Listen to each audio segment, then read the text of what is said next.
নমস্কার বন্ধুরা, কেমন আছেন সবাই? কাল সন্ধ্যায় আমি বানিয়েছিলাম egg chicken stuffed mini Mughlai paratha. যেহেতু মোগলাইগুলো খুব ছোটো ছোটো আকারের বানিয়েছি, তাই আমি নাম দিয়েছি মিনি মোগলাই পরোটা। প্রথমে বোনলেস কিছুটা চিকেন নিয়ে নিতে হবে, আর চিকেনগুলো খুব ছোটো ছোটো টুকরো করে কেটে নিতে হবে, একদম ছোটো ছোটো টুকরো করে কেটে নিতে হবে। এবার একটি মাঝারি সাইজের পেঁয়াজও একদম কুচি কুচি করে কেটে রেখে দিতে হবে।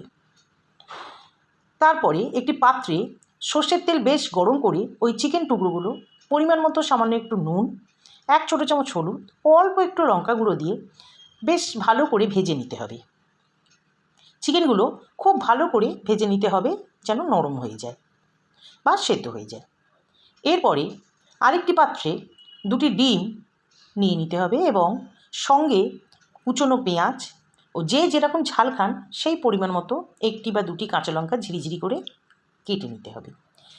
দিয়ে ডিমটি ভালো করে ফেটিয়ে নিতে হবে, সঙ্গে সামান্য একটু নুন ও একটু গোলমরিচ গুঁড়ো দিয়ে দিতে হবে। এবার ডিমের মিশ্রণটি খুব ভালো করে ফেটিয়ে নিতে হবে। এরপরে যে চিকেনগুলো ভেজে রাখা হয়েছিল সেই চিকেনগুলো ডিমের মিশ্রণের মধ্যে দিয়ে খুব ভালো করে ডিমের মিশ্রণের সাথে মিশিয়ে নিতে হবে এবং একটা পুর বানিয়ে নিতে হবে। এবার আমি একটি পাত্রে ময়দা আগে থেকেই মেখে রেখেছিলাম। ময়দাটা এইভাবে খুব সফটভাবে মেখে নিতে হবে ও যে যেরকম সাইজের চান সেই মতো মিডিয়াম সাইজের লেচি কেটে নিতে হবে।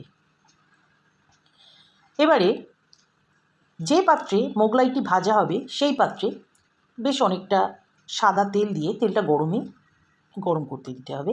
এবার একটা করে লেচি নিয়ে সেটা গোলাকার সাইজে সামান্য একটু তেল দিয়ে গোলাকার সাইজে বা গোল আকারে রুটির মতো বেলে নিতে হবে।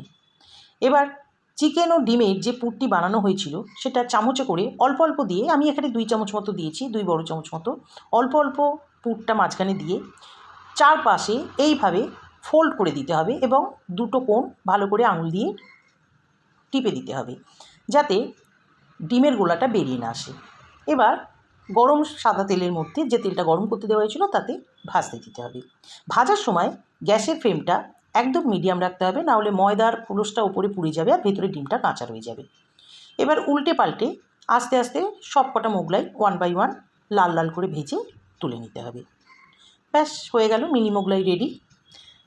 এবার আপনারা যদি এর সঙ্গে তরকারি দিয়ে খান খেতে পারেন।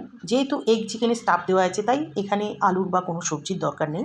আমি এখানে মেয়োনিজ ও একটু টমেটো সস দিয়ে পরিবেশন করলাম বা প্লেটটা রেডি করলাম। আপনাদের দেখে কেমন লাগলো বন্ধুরা? অবশ্যই আপনাদের সুচিন্তিত মতামত দেবেন এবং আমাকে লাইক ও শেয়ার করবেন। Thank you.